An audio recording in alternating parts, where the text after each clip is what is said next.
අපි මේ විඩියකින් බලමු කොහොමද අපේ ඩේට සෙට් එක නැත්තන් ඩේට ෆ්‍රේම් එක මැසින් ලර්නිින් වලට ගැලපෙන විදිහට හදාගන්න කියන එක. හරි. ඉස්සෙල්ලම කියන්න ඕනේ අපේ ඩේට ෆ්‍රේම් එක අපිට ඔය ගත්ත විදිහටම පාවිච්චි කරන්න බැරි වෙන්න පුළුවන්.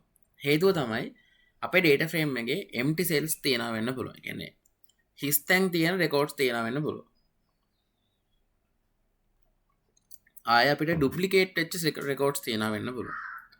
ඊට අමතරව ප්‍රධානම දේ තමයි ඔයාලා දැක්ක අපේ කලින් වීඩියෝ එකේදී අපේ data frame එකේ ගොඩක් තැන්වල categorical variables නැත්නම් අපි දැක්ක අර object type එකේ variables තියෙනවා. ඕවා තියෙද්දි අපිට ඇත්තටම වැඩ කරන්න බෑ. ඉතින් අපේ data frame එකේ මේ වගේ දේවල් තිබුණොත් අපි ඒවට මොකක් හරි පිළියමක් ගන්න ඕනේ ඇත්තටම. කියන්නේ empty data තිබුණොත් හරි ඊට පස්සේ අපි ගාව තිබුණොත් එහෙම මොනවා හරි duplicated data ඒ වගේම categorical variables වගේ දේවල් තිබුණොත් අපි අනිවාර්යයෙන්ම ඒකට මොකක් හරි යම්කිසි පිළියමක් ගන්න ඕන. බලමු අපි කොහොමද මේ දේවල් එක්ක වැඩ කරන්න කියන එක. ඇත්තටම මගේ එකේ මේ empty data තිබුණේ නැහැ, duplicate data තිබුණෙත් නැහැ. හැබැයි මම කරලා පෙන්නන්නම් කොහොමද වැඩ කරන්න කියලා. ඉස්සෙල්ලා බලන්න ඕනේ මේකේ empty data තියෙනවද කියලා. හරිද? අපි මේ කරන වැඩේ නමක් කියන ඒ තමයි data pre-processing, data cleaning, data wrangling. මේ වගේ නම් ඔක්කොම කියන්නේ එකම තැනට. ප්‍රධාන නම තමයි data pre-processing. කියන්නේ process කරන්න කලින් අපි මේ data ටික process කරගන්නවා. මැෂින් ලර්නින් එක පාවිච්චි කරන්න කලින් අපි මේ ටික data set එක clean කරගන්නවා. right. අපි බලමු කොහොමද වැඩේ කරන්න කියලා. ඉස්සෙල්ලා අපි අපේ data frame එකේ null data තියනවද කියලා බලනවා. is null dot sum මේ කියන්නේ column wise null data තියනවද කියලා. ඇත්තට මේකේ null data එකක්වත් නැහැ. නැත්තම් අපිට ආය නටන්න දෙයක් නැහැ. කෙලින්ම ඔහොම ඉන්න පුළුවන්. බැරි වෙලා හරි තිබුණොත් අපිට ඒවට උත්තරයක් හොයන්න වෙනවා. ඉතින් අපි සාමාන්‍යයෙන් null data වලට කරන දේවල් දෙකක් තියෙනවා. එකක් තමයි ඒක replace කරන එක වෙන value එකකින්. අනික තමයි අපි මේ null data තියෙන මුළු record එකම අයින් කරලා දාන එක. null data තියෙන record එකම අයින් කරලා දාන එක තමයි අපි ඊළඟට කරන්නේ. හරි. දැන් එතකොට අපි මේකේ බලමු කොහොමද null data තියෙන column එකක් අයින් කරන්න කියලා. එතන records අයින් කරන්න. ඉතින් අපිට ඒක බොහොම ලේසි df.drop na. null values තියෙන ඒවා අපි අයින් කරන්න ඕන ඔහොම. මේකෙන් වෙන්නේ null value එකක් තියෙන මුළු record එකම අයින් වෙලා යන එක. හැබැයි අපි මේකට විශේෂ වචනයක් දානවා. ඒ තමයි in place true කියන එක. මේ in place true කියන එකේ තේරුම තමයි අපේ original data frame එකේ මේ කියන්නේ මෙන්න මේ df කියන එක්කෙනාගෙන්ම මේ වෙනස්කම් ටික කරන්න කියන එක. අපි in place නොදැම්මොත් අපේ df ට කිසිම damage එකක් වෙන්නේ නැහැ. ඒ කියන්නේ df කියන එක්කෙනාගෙන් ওই data drop වෙලා යන්නේ නැහැ. ඒ වෙනුවට වෙන්නේ අලුත් data frame එකකට අපිට අර data drop වෙච්ච ටික ගන්න පුළුවන් වෙනවා. ඒ කියන්නේ දැන් උදාහරණයක් අපේ එකේ duplicate තිබිලා null values තිබිලා අපි ඒ ටික අයින් කරා කියන්නකෝ in place නැතුව. එතකොට වෙන්නේ ඒ අයින් වෙච්ච data ටික අලුත් data frame එකකට මෙන්න මේ වගේ assign කරන්න පුළුවන්. assign වෙනවා. df ට කිසිම හානියක් වෙන්නේ නැහැ. df ගේ column ටික ඒ විදිහටම තියෙනවා. තේරුණාද? හැබැයි ඔයාලට original data frame එකේම මේක අයින් කරන්න ඕනේ නම් ඔයා කරන්න ඕනේ මෙතනට in place true කියලා දාන එක. එතකොට ඔයාගේ df ගෙම ඒ අදාළ records ටික අයින් වෙලා යනවා. හරිද? දැන් මම මේක run කරනවා මොකොත් අවුලක් නැති නිසා. ඊළඟ option එක තමයි අපිට මේක fill කරන්න පුළුවන්. හිතන්නකෝ මම මේක fill කරනවා. කොහොමද? මම 10 දානවා අරගෙන එනකොට. null values එනකොට. මේකෙත් අර විදිහම අපි in place true එක දාන්නම ඕනේ. නැති වුණොත් අර දැන් ඔයාලා data frame එකක් පේනවනේ ඒ තමයි අලුත් data frame එක අර වගේ එන. හරිද? මෙතනට එන්නේ මෙතන value එක දානවා මොකද්ද replace වෙන එක නා මෙතනට අපි දාන්නේ ඒක කොහොමද ඒ කියන්නේ අපේ original data frame එකේ මේක replace කරන්න කියලා. ඇත්තට මේකේ null values නැහැ ඒ නිසා ඔක replace වෙන්නේ නැහැ. හුදු වෙන තියෙනවා. අනික තමයි අපිට df replace එක පාවිච්චි කරන්න පුළුවන්. variable එක අපිට ඔහොම replace කරන්න පුළුවන්. මම ඒක කතා කරන්න යන්නේ නැහැ උනාට. මොකද හේතුව මට හිතෙනවා ඒක මේ වෙලාවේ ඕන් නැති වෙයි කියලා අපිට ඒ වගේ එකක් එන එකක් නැති. මේ දෙකෙන් ඔයාලට අදාළ මැච් එක ගහ ගන්න පුළුවන්. අනිත් එක තමයි මේවා ඒක අදාළ මොකද්ද? මේ ටික මුළු data frame එකකටම කරන්න ඕනේ නැහැ හොඳේ. data frame එකේ එක column එකකට විතරක් කරන්න පුළුවන්. ඔන්න ඔය වගේ. දැන් හිතන්න data frame එකේ මට price එකේ මොනවා හරි empty value එකක් තිබුණොත් මේ දෙන price එක. හරිද? ඔන්න ඔහොම කරන්න පුළුවන්. මෙතනත් මට price එක විතරක් fill කරන්න පුළුවන්. ඒක කිසිම ප්‍රශ්නයක් නැහැ. මේකෙන් කියන්න අපි ඩේටා ෆ්‍රේම් එකේ එක කොලම් එකක් විතරක් බලන එක විදිය. තව එකක් දැම්මොත් තව කොලම් එකක් මට බලන්න පුළුවන්. මම මේ ගන්න හිතන්නේ කොලම් දෙක තමයි මම පාවිච්චි කරන්නේ. හරි. දැන් මෙතන වෙන්නේ කොලම්ස් දෙකක් ඕන ඩේටා ෆ්‍රේම් එකේ. ඒතකොට දැන් මම මෙහෙම ගහලා මෙතන හෙඩ් එකක් ගැහුවොත් එහෙම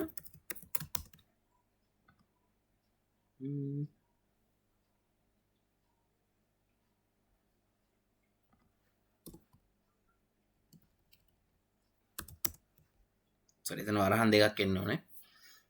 මෙන්න මේ වගේ දැක්ක. දැන් මුළු data frame එකම පේනවද? නෑ data frame එකෙන් අදාළ columns දෙක විතරයි පේන්නේ. හරිද? ඔන්න ඔය වගේ ඔයගලන්ට අදාළ features වලින් features එක විතරක් වුණත් වැඩ කරන්න පුළුවන්. ඒක ප්‍රශ්නයක් නෑ. සමා වෙන්න. හරි. ඊට පස්සේ බලමු duplicate data handle කරන්න කොහොමද කියලා. ඉස්සෙල්ලා බලමු duplicate data මේකේ තියෙනවද කියලා.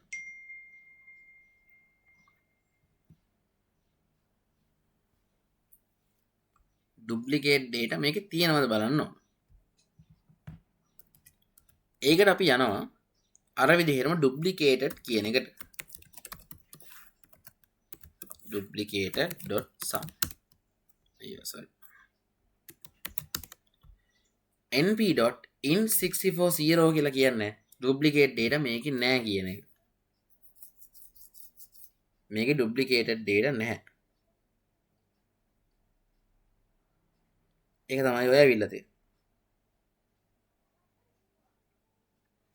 ඒකෙන් duplicate data නැත්තම් ප්‍රශ්නයක් නැහැ. තිබුණොත් අපිට ඒක drop duplicate වලින් අයින් කරන්න පුළුවන්. drop duplicates. ඒකත් අර වගේම in place තියෙන්න ඕනේ. දැන් මේකේ මොකුත් data නැති නිසා අවුලක් නැහැ. මම මේවා බය නැතුව run කරනවා.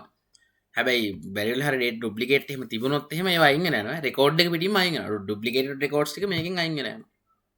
හරිනේ. ඔය තමයි duplicate dataත් එක්ක වැඩ කරන විදිහ. ඉතින් data pre-processing වල දැන් අපි දේවල් දෙකක් කතා කරලා එකක් තමයි null values අනික තමයි duplicate values. අවසාන එක තමයි categorical variables handle කරන විදිහ. ඉතින් මෙතන අපි කරන්නේ මෙන්න මෙහෙම වැඩ. මෙතනදී අපි කරන්නේ කොහොම හරි මේ categorical variable එක numerical පැත්තට හරවන එක. දැන් උදාහරණයක් විදිහට මෙන්න මෙහෙම. දැන් හිතන්නකො අපේ categories තියෙනවා කියලා මෙන්න මේ විදිහට. අපේ column එක තියෙනවා A B C B C B ඔන්න ඔහොම. මම කරන්නේ මේවා numerical labels වලට හරවනවා. මම A හරවනවා එක විදිහට. B හරවනවා දෙක විදිහට. C හරවනවා තුන විදිහට. දැන් ආයෙත් B කියන්නේ ආයෙත් දෙකයි. C කියන්නේ 3යි. B කියන්නේ 2යි. මෙතන මොකක් හරි number එකක් තමයි එන්න ඕනේ. නැත්තම් machine learning model වැඩ කරන්නේ නැහැ. ඒක scene එක. මෙතන මොකක් හරි number එකක් එන්න ඕනේ. number එක අපිට numerical මෙයාට අපි කියන්නේ labels කියලා. අපිට පුළුවන් numerical labels වලට මේක හරවන්න. numerical labels වලට. ඉතින් මෙන්න මේ වැඩේ කරන්න පුළුවන් ක්‍රම දෙකක් තියෙනවා. එකක් තමයි label binarizer අනික තමයි label encoder. අපිට මේ දෙකෙන්ම ඔය වගේ labels හදා ගන්න පුළුවන්. තව එක ක්‍රමයක් තියෙනවා ඒ තමයි one hot encoding. ඕකෙදි වෙන්නේ අපේ මොකක් හරි හිතන්නකො records ටිකක් කොහොම තියෙනවා කියලා. ඒකේ මෙතනට ඇති තියෙන හිතන්නකො true false කියලා. මේක convert වෙන්නේ true and false කියලා column දෙකකට. convert ලා true තියෙන ඒවාට true වලට එක වැටෙනවා false වලට බිඳුව වැටෙනවා. false තියෙන ඒවාට true වලට බිඳුව වැටෙනවා false වලට එක වැටෙනවා. ඔය වගේ 1 0 method එකක් තමයි one hot encoding වල තියන්නේ. අපි ඒක හැබැයි හොඳට මතක තියාගන්න ලොකු කැටගරීස් ප්‍රමාණයක් තියදී පාවිච්චි කරන්නේ නැහැ. එන හිතන්නකො මේකේ කැටගරීස් තිබ්බ 10ක් විතර කියලා. දැන් මෙතන තියෙන 3යි මේ. A B C තමයි දැන් මෙතන රිපීට් වෙන්නේ. මෙතන true false තමයි රිපීට් වෙන්නේ. දැන් දෙන්නෙක් වගේ නම් මේක හොඳයි. අවුලක් නැහැ. හැබැයි කැටගරීස් 5ක් තියෙන වෙලාවට තව අලුතෙන් columns 5ක් මේකට එකතු වෙනවා. ඒතර ඒක එච්චරම සාර්ථක ක්‍රමවේදයක් නෙමෙයි. ඉතින් අපි ඒ නිසා ගොඩක් වෙලාවට පාවිච්චි කරන්නේ මෙන්න මේ වගේ ඒවා. ඒ කියන්නේ labels තමයි අපි ගොඩක් වෙලාවට මේකට දාන්නේ. හරි. දැන් අපි ඔය වැඩේ කරද්දී අපිට පාවිච්චි කරන්න පුළුවන් label encoder සහ label binarizer. මම මේ දෙකේ වෙනස කියලා දෙන්නම්. මම label encoder විතරයි හැබැයි කතා කරන්නේ. binarizer ගැන කතා කරන්නේ නැහැ. මොකද හේතුව එච්චර දෙයක් මම හිතනවා. ඒ කියන්නේ binarizer එකේ කරන වැඩේ label encoder එකනොත් කරගන්න පුළුවන්. ඒකයි. බොරුවට නිකන් වෙලාව නාස්ති ගන්න ඕනේ නැහැ. මේක machine learning නෙවෙයිනේ. stat එක හින්දා මම ටක් ගාලා ඉවර කරලා දාන්නම්. හරි. label binarizer කියලා කියන්නේ categories දෙකක් විතරක් තියෙන වෙලාවට නැත්නම් binary classes තියෙන වෙලාවට පාවිච්චි කරන්න පුළුවන් එක්කෙනෙක්. එයා දෙන්නේ 0.1 විතරයි. එයා පාවිච්චි කරන දැන් true false විතරක් තියෙනවා නම් male female විතරක් තියෙනවා නම් අන්න ඔයාලට පුළුවන් මොනව ගන්නද? label binarize එක පාවිච්චි කරලා labels වලට මේක හරව ගන්න. label encoders පාවිච්චි කරන ඔය ඕනම වෙලාවකට දෙකක් තිබුණත් පාවිච්චි කරන්න පුළුවන්, එකක් ගොඩක් තිබුණත් පාවිච්චි කරන්න පුළුවන්. ඕනම වෙලාවකට අපිට label encoders පාවිච්චි කරන්න පුළුවන්. ඉතින් ඒ නිසා තමයි අපි commonly හැම එකටම label encode එක මෙතන පාවිච්චි කරන්නේ. ඉතින් label encoders පාවිච්චි කරද්දී ඔයාලට sklearn library එකේ තියෙන pre-processing කියලා එකක්. ඉතින් අන්න ඒකින් අපිට පුළුවන් label encode එක import කරගන්න. ඊට පස්සේ අපි කරන්නේ මේක double OP system එකක්. මෙතන පොඩි වැරද්දක් තියෙනවා. මෙතන වරහණක් එන්න ඕනේ. මම ඒක කොහොම හදන්නම්?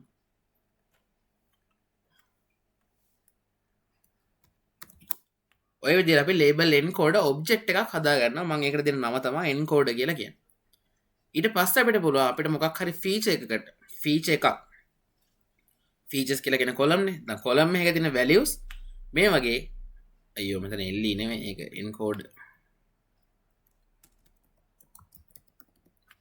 encode එක පාවිච්චි කරලා fit transform කරගෙන.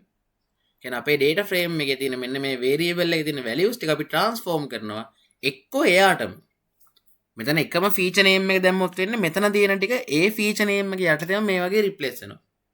නැත්තම් අලුත් feature එකකට. ඒකට ඔයාලට මෙතනින් අලුත් feature name එකක් දාන්න පුළුවන්. අපි කරලා බලමු කොහොමද ඔක් කරන්න කියලාද. හරිද? ඔය වගේ අපිට label encode එක පාවිච්චි කරන්න පුළුවන්. බලමු කොහොමද ඒක use කරන්න කියලා අපි. මේකේ ඔයාලා දැක්කා ඕන තරම් columns තියෙනවා අපිට මේ වැඩේට ගන්න පුළුවන්. දැන් මෙතන නිකන් උදාහරණයක් විදිහට ගත්තොත් එහෙම මට මෙන්න මේ fuel type කියන එක අපි ගමුකෝ.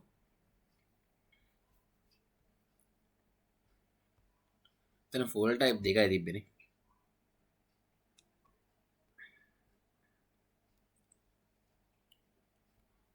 drive wheel කියන column එක මම පාවිච්චි කරනවා.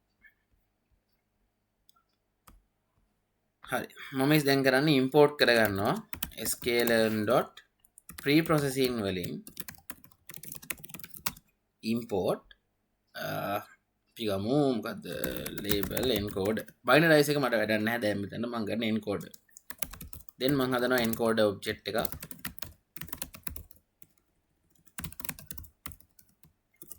හදලා මම ඕක මොකද කරන්නේ මම අපේ data frame එකට අලුත් column එකක් විදිහට තමයි add කරන්නේ. මම දෙනවා drive wheel encoded කියලා නම. දැන් මේ වගේ column එකක් මෙතන නැහැනේ.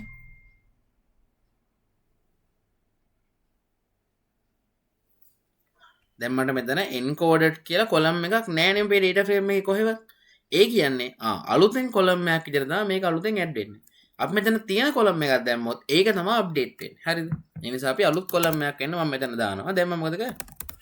encode.fit transform මොකද්ද අපේ data frame එකේ තියෙන drive wheel කියන එක කෙනා. එහෙම කළා මම අපේ data frame එක බලනවා. පොඩි වෙලාවක් යයි වැඩේට. දැන් මේ තියෙන drive wheel original column එක ඔන්න එහෙමම තියෙනවා. අන්තිමට අගට drive wheel encoded කියලා column එකක් ඔන්න ඔහම add වෙලා තියෙනවා. දැක්ක 2 1 බිංදුව ඔහම කියලා අන්න numbers ටික වැටලා තියෙනවා. දැන් මේ බලන්න මෙතන ඔක්කොම RWD 3යි. RWD වලට 2 වැටලා තියෙනවා. ඊට පස්සේ FWD එකට 1 වැටලා තියෙනවා. 4WD එකට බිංදුව වැටලා තියෙනවා. හරිද?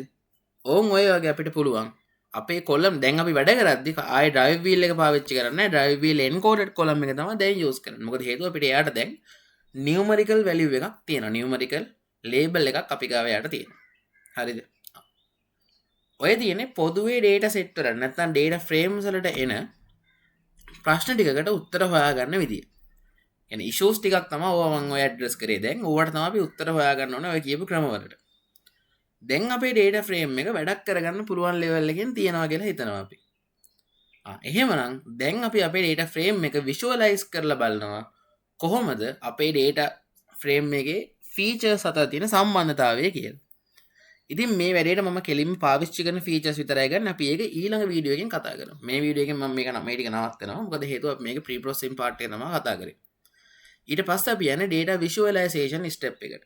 මේක ඉතාමත් වැදගත් step එකක්. මෙතනින් තමයි අපි අපේ independent සහ dependent variables අඳුරගන්නේ. දැන් dependent එක්කන අපි කොහොමද දන්නවා? independent එක්කන අඳුරගන්නේ මෙතනින්. right. එහෙනම් මම මේ වීඩියෝ එක මෙතනින් නවත්තනවා. අපි ඊළඟ වීඩියෝ එකෙන් හම්බෙමු.